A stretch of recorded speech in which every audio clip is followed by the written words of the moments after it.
Hello साथीहरू, सम्माननीय बालेन शाहले चाहिँ एउटा यस्तो स्ट्याटस लेखेका छन्। स्ट्याटसमा उनले यस्तो लेखेका छन् कि काठमाडौँमा सरकारी जग्गामा बसोबास बसेका र खोलाको छेउ किनारामा बसेका जो सुकुम्बासीहरू बस्तीहरू छ ऊ हटाइने भनिएको छ र त्यो हटाए पनि सरकारले चाहिँ सुकुम्बासीहरूलाई चाहिँ व्यवस्थित तरिकाले व्यवस्थित ठाउँमा मिलाएर राख्ने भनिएको छ। त्यसो कारणले नराम्रो जो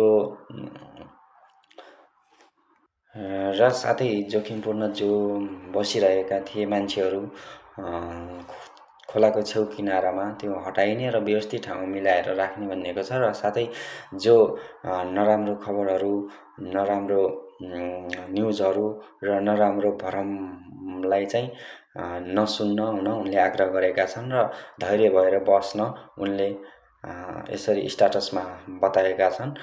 साथीहरू, सरकारले केही न केही निर्णय ल्याउला।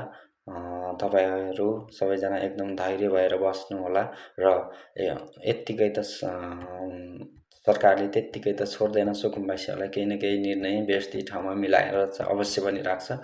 यो चाहिँ हामीले पहिलोचोटि भएर यस्तो भएर चाहिँ हामी आत्तिएका हौँ र कुनै ठाउँमा व्यवस्थित मिलाएर सरकारले राख्ने नै छ। राख्नु पनि पर्छ। जनताहरूले दुःख पाउनुहुन्न। जनताले चुनेर पठाएको नेताले जनतालाई नै सपोर्ट गरेन भने कहाँ राम्रो हुन्छ है।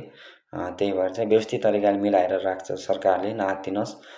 नराम्रो भरम फैलाएका जो समाचारहरू छन् तिनीहरू नसुन्नुहोस्, आफू धैर्य भएर बस्नुहोस्।